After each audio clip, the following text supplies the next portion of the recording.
They buried the truth in cement, and we walked across it like nothing was there. That's how this all begins, with the silence beneath your feet.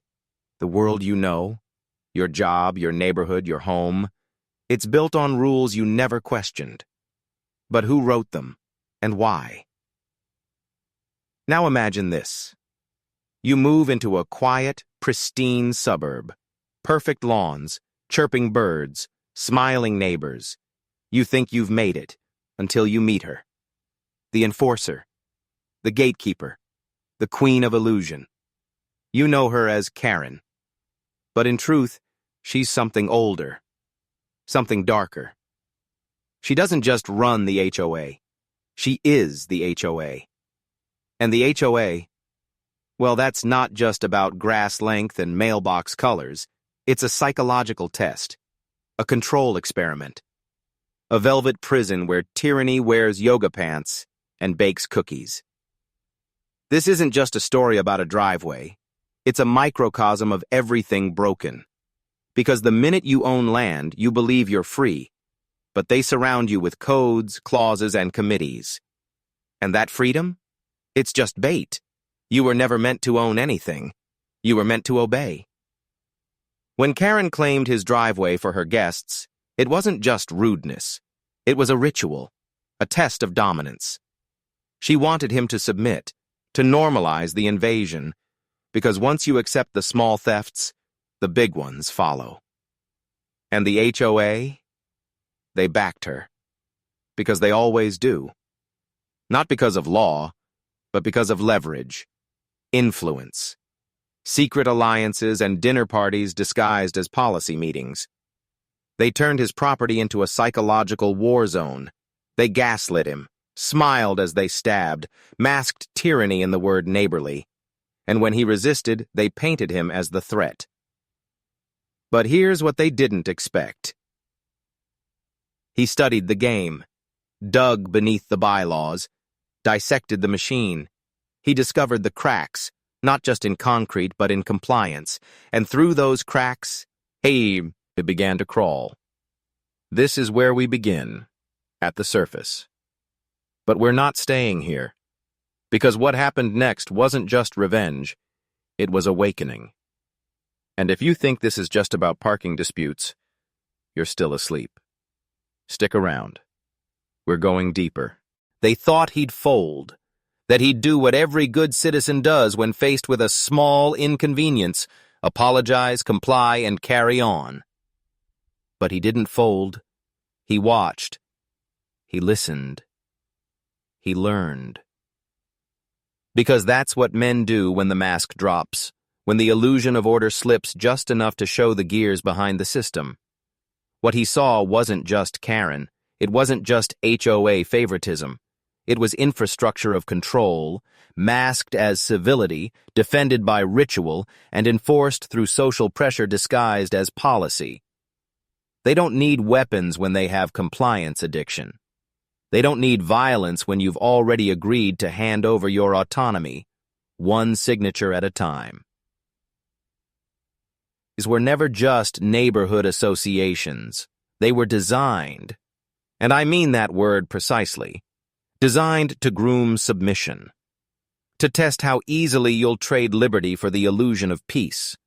The fences, the flags, the architectural cohesion, all of it's theater. A ritual dance around conformity. And Karen? She's not the villain. She's the priestess. When she claimed his driveway, she invoked what the ancients called right by ritual. See, in Rome, land was sacred. Property lines weren't just legal, they were spiritual. Invading another's threshold was seen as a declaration of war or dominion. That's why this story cuts deeper than entitlement. It strikes at the root of identity. But she miscalculated. He didn't come from weakness. He came from the edge.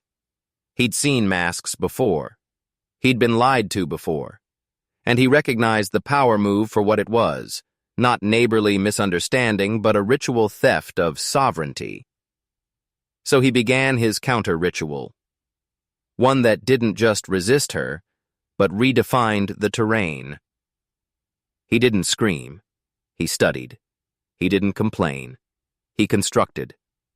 While Karen hosted potlucks and whispered manipulation through HOA back channels, he laid the foundation of something permanent, not just bricks, but boundaries. A fortress of legality so precise, it turned their entire system against itself. And here's the part that matters. They couldn't stop him. Because once you understand the rules were meant to enslave you, you stop playing by them. And when you do that, they lose control. If you're still here, you're starting to see the pattern. But to really lock in the shift, to step out of the passive role and into the aware, comment this now. Bricks before permission. Twice. Right now. That's not just for the algorithm. That's your first oath. To yourself. Because Section 3 is where we burn the mask. You ever wonder why they react with rage when you simply assert a boundary? Why a no, calm, legal, rational, is treated like rebellion? It's because the system doesn't run on rules. It runs on submission. And the moment you withdraw consent, everything breaks. Karen didn't want his driveway. She wanted control over his will. That slab of concrete? It was just the battleground. The real war was for his obedience. You see, the HOA isn't broken. It works exactly as intended. It's a low-stakes laboratory of psychological governance, where the elite test how much pressure it takes before you either bend or break. And Karen? She wasn't just a neighbor. She was a proxy, a weapon shaped by structure, given a title, and pointed like a missile at non-compliance. When he started pushing back, with signs, with rope barriers, with meetings, the system responded like any predator sensing a threat. Gaslighting, warnings, bureaucratic theater. They labeled him the aggressor. They called him unneighborly. They tried to make him doubt himself, his rights, his sanity. It wasn't about cars anymore. It was about his psychological center. This is the dark art of institutional manipulation. When they can't win with force, they come for your mind, whispering doubts through paper, policy, and polite smiles. But he didn't break. He evolved. He realized something ancient, something every free man must remember. Your land is your temple. And the moment you surrender it to fear, convenience, or coercion, you are no longer a man. Your property. So he reclaimed. Not with rage, with ritual. He weaponized knowledge, studied every ordinance, every loophole, every clause the elites wrote to protect themselves, and he turned it against them, like flipping a mirror in a hall of illusions. The driveway was removed, the permits filed, the foundation poured, and when the bricks were laid, it wasn't just a construction project. It was a resurrection, a sacred reclaiming of space, of sovereignty, of self. And in that moment, as Karen screamed from the curb, powerless, exposed, the veil lifted. She wasn't royalty. She wasn't chosen.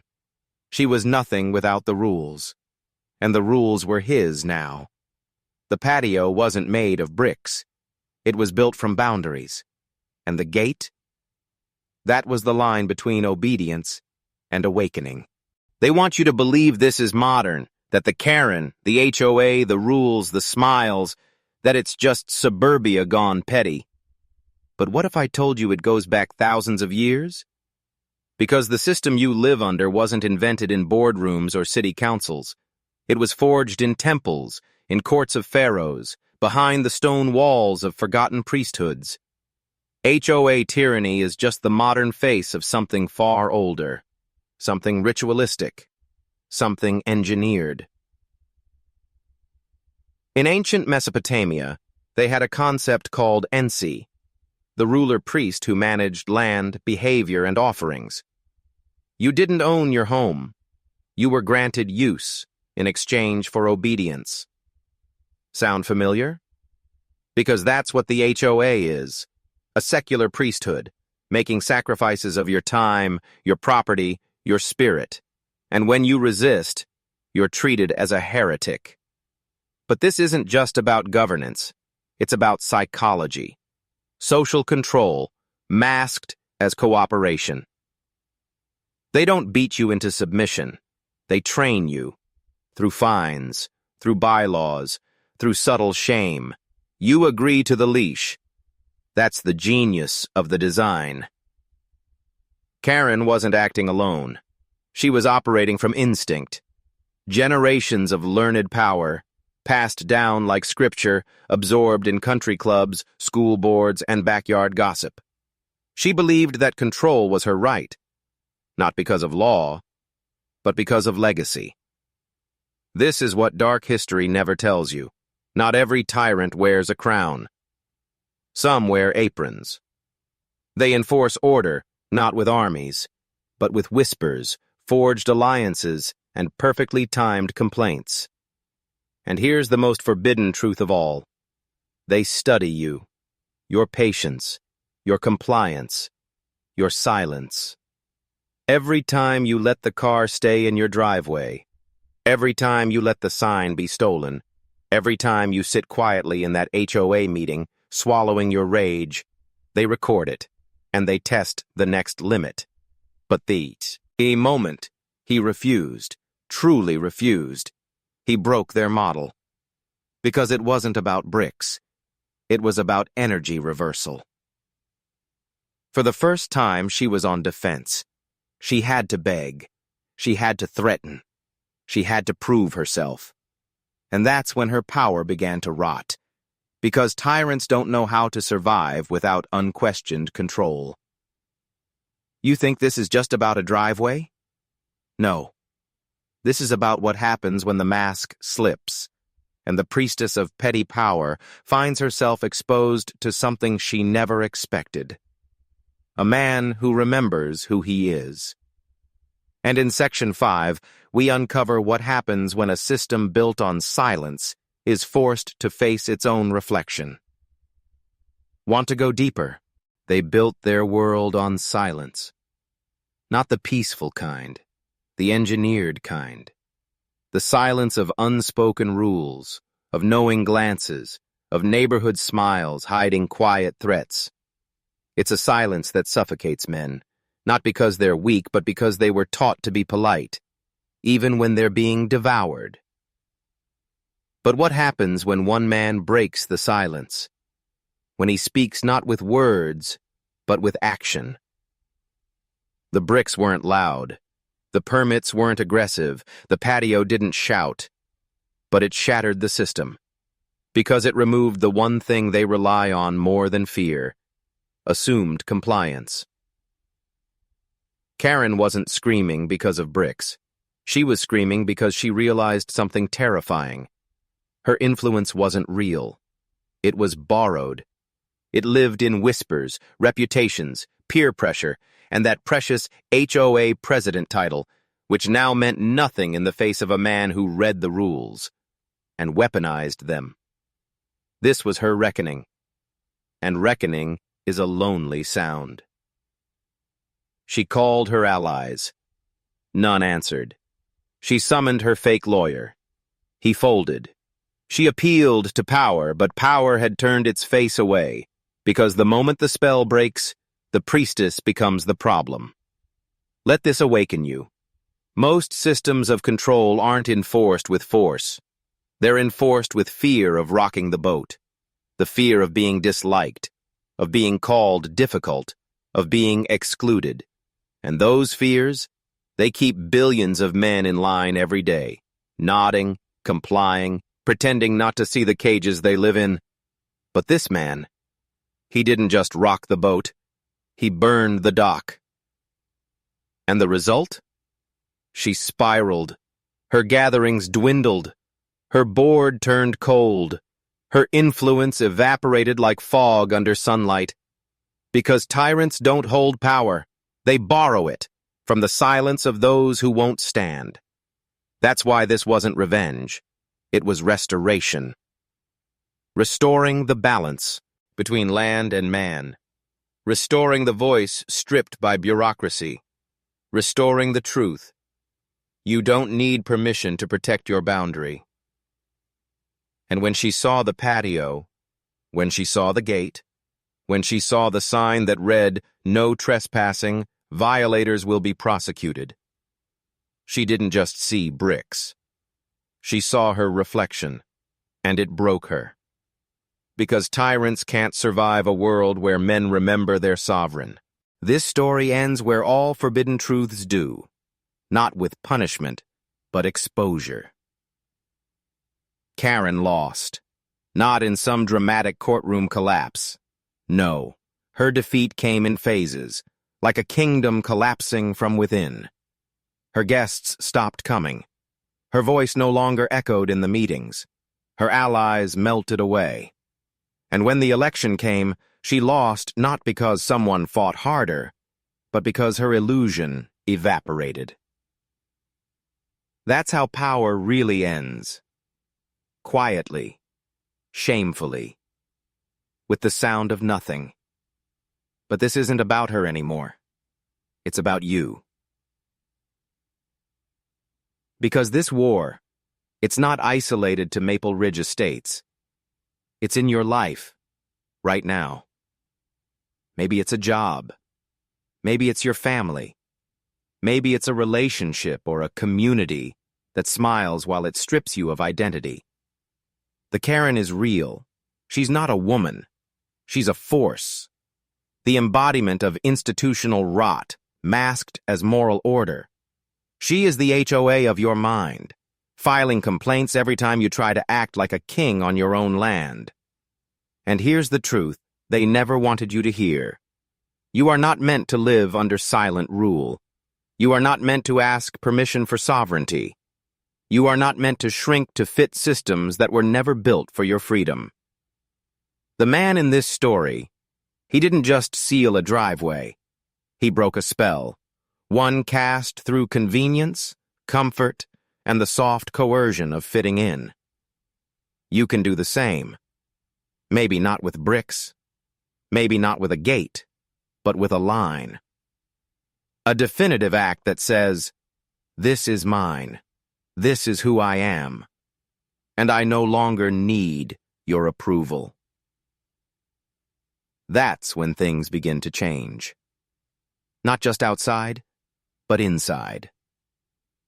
The men who win in this world aren't the loudest. They're the ones who master the system, study the code, and rewrite their place in it, quietly, powerfully, permanently. So now, if this woke something in you, something ancient, say it again in the comments. Twice. Bricks before permission. Not for views, not for clicks, but for you, to lock the transformation in. Because the Karen isn't going away. But next time she knocks, you won't answer the door. You'll be on your patio, calm, centered, sovereign, and she'll realize you're not the same man anymore. You never will be again.